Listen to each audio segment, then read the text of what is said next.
Hi there adventurers, my name's Chris Wright. I'm the tour operator for Trailbus Trail Running Tours.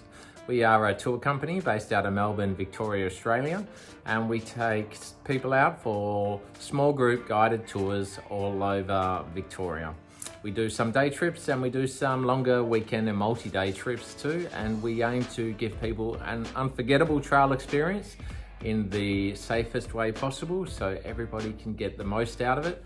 And we take people out that are of all abilities. You might be an experienced trail runner right to your very first trail run ever. So check us out, we're at trailbus.com.au and we will make sure you have an experience you will not forget. Today I wanted to talk to you about first aid kits. It's time for us to do a review and a restock, so I thought it would be good to run through that and give some people some information about what we pack, what our guides carry out there in the way of first aid, and maybe help you pack your own first aid kit specific to the hazards that you might be associated with too. So I'm going to flip the camera around and we'll get into it. If you've got any feedback, we'd love to hear from you. Tell us what you take out that we don't, or maybe what we do that you didn't think of. So let's get into this. So here is a typical kit that one of our guides would take out. They're all now identical so that our guides know what they're carrying and what the others are carrying as well. So if we need to go between more than one guide's pack, then we can plan for that. How this might differ a little bit from your own personal kits is we cater to multiple groups. So you might not necessarily need as much kit as what we've got. And if you're just packing for yourself, and myself too, I'd pack a much smaller pack based on if it was just myself going out. But if you are running with groups, it's always good to have a bit more kit, and maybe someone there hasn't planned or thought about it and you can pitch in and help if you're carrying the right gear and the right amount of gear. So our packs are split into three. So we've got this first aid kit over here and we've got these two kits here as well. The reason why we've split this up is because we've put them into packs for how often they get used. And with the kits, with the packs that we carry, it's quite modular. So we can split these up and put a pack at the bottom in a zip pack, and it can be buried away and not get touched throughout the run, whereas we might want to have some of the gear up a bit closer and easier access because we use that more often. In that case, that's what we do with us, and these are how we've split that up. So the one that does get used most, is the sanitation kit. So this is what we'd use if someone needed to go to the toilets out on the trails. It's got two travel tissue packs in there to use for toilet paper. There's some hand sanitizer in there as well. There's also two packs of PPE, which has a mask and gloves in there, and wet wipes as well. So that one gets used pretty often, so we like to split that up into an easy access pocket on our vests. This one, the packs that we're using for these two, you can get from Woolworths. These are reusable, sealable packs.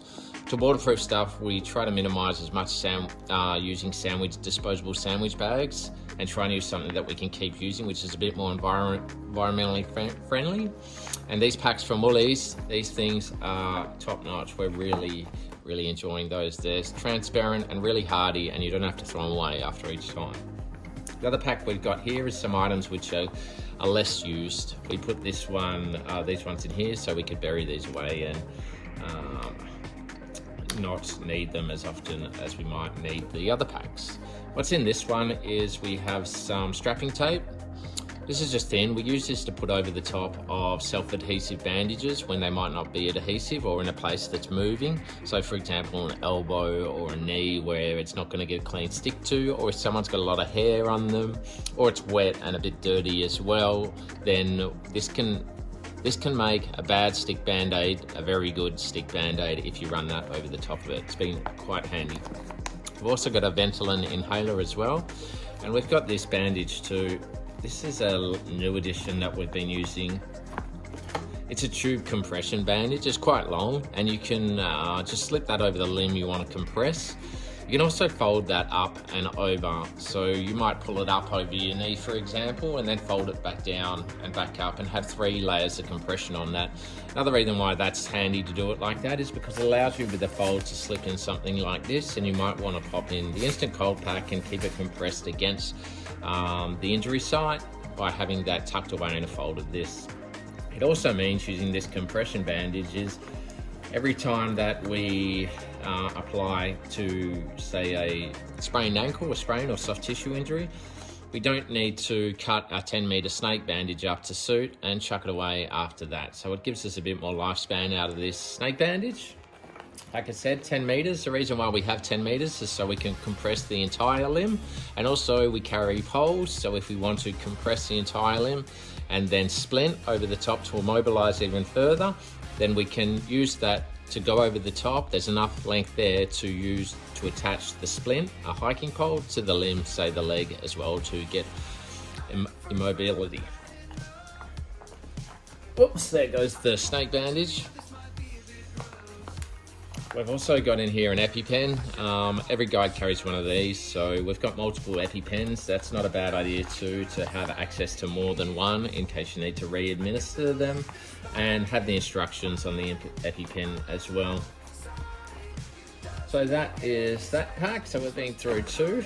Now moving on to our third one, which we keep in this little doozy. We use this one because this case is a soft case, so when we've got our guides have got it packed in their pack, it's not hard and annoying or rubbing by poking into the back of our guides in their packs.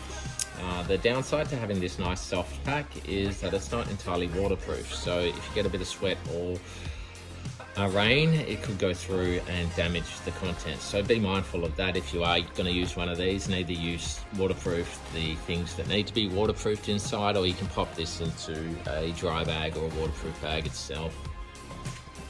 We've got some hydrolyte tablets here, which you can just pop into a soft flask or a drink bottle. You might notice someone's drinking a lot of water, but they're not having anything to eat, and the risk is hyponatremia, so you might drown yourself from the inside. But having these electrolytes on hand are easy to administer, then that's been quite handy.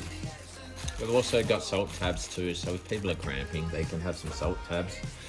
We've got some single-use SPF 50 sunscreen sachets, some anti-chafe lubricant too, single-use, 2 of those. Those are really handy. It's quite important, hygienic reasons, to have these single-use as well to minimise that touch. We've got a couple of GE goo gels as well, if people need a bit of a kickstart on some electrolytes or some energy. We've got a lightweight knife in here. We use this Gerber model. It's fantastic, really sharp, great for cutting up the bandages and the compression bandages when you need to adjust the length of them. We've got a CPR mask, and we've also got a splinter probe as well in there. We've got a few pills that we use. We've got some antihistamines in here. We've got a couple of different types of antihistamines with different active ingredients, because people react differently to each one. So there's 4 of those, and there's more in the backup first aid kit we keep in the bus as well, which is a lot more comprehensive. And a couple of painkillers, some Panadol and some Nurofen as well. It's important that that's for self-administering. We carry them. If somebody requests them and wants them, then they help themselves and do that themselves. We've got a bandage pack, and in the bandage pack we've got 4 of these big bandages. We use these ones for things like grazes on thighs, elbows and knees. Generally when people go down and they graze themselves, it's quite a big injury site, so it's important to have these bigger bandages to be able to cover that up. Also, it might not be super adhesive, like I said before, so we might stick these on and run that strapping tape over the top to hold them in position until we get them back to the car and can clean them up even further. We've got 5 of these medium-sized bandages, a bit bigger. It's got great adhesion site around the patch on the inside, so they're really cool good for blisters. And then we have 6 of these little ones for smaller cuts as well. All Elastoplast, self-adhesive, pretty run-of-the-mill ones. We've got a pack of Steri-Strips in here as well, so if there is a wound that's a bit open that we want to close up before covering it up, then we'll use the Steri-Strips to try and bring that wound back together. and some more Elastoplast adhesive medium-sized ones. We use these for round fingers. They adhere, adhesive is a bit better with these shapes. And a couple of alcohol swabs just to clean the site as well before applying these. We also have those wet wipes as well to help us make sure the area site's clean before we put on these.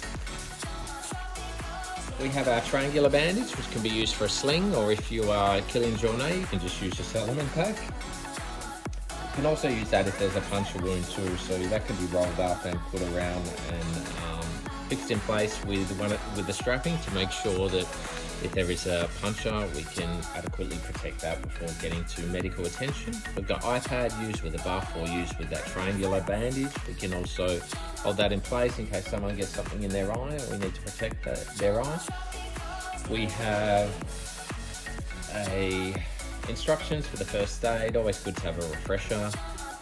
And we've got instructions for this bad boy, which is a tick off. It freezes ticks. We haven't had to use these yet, fantastically, and hopefully we don't have to.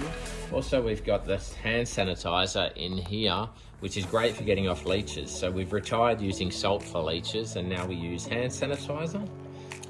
We've got this saline eye wash, 2 tubes of that, and an eye cup. We like to chuck the eye cup in because it means you can get multiple washes in the eye cup, rather than just squirting this into your eye and then losing that water. You can put it in the cup and tilt your head back and get a couple of washes in before you need to dispose of the water. And we've got an emergency thermal blanket in case to help control the risks of hypothermia when we have to wait for emergency response. And there's a bit of cash in there too. Chuck that in just in case we need to purchase something from the shops or a transport fare as well. So that is about it. On top of this, we do have a much more comprehensive first aid kit back at the vehicle, and we are trying to keep light while we're out there as well. So we will continue to update these based on incidents or improvements, and we'll go through and keep checking to make sure our kit that we have is in date, and if anything's out of date, replace it. That's it. That's what you can expect our guides to be carrying out there, and I hope this helps you to determine what you need for your own first aid trail running kit. If you've got any feedback, drop us a line, let us know. I'd love to hear from you guys. Happy and safe trails, and I hope to take you out, beyond and back shortly.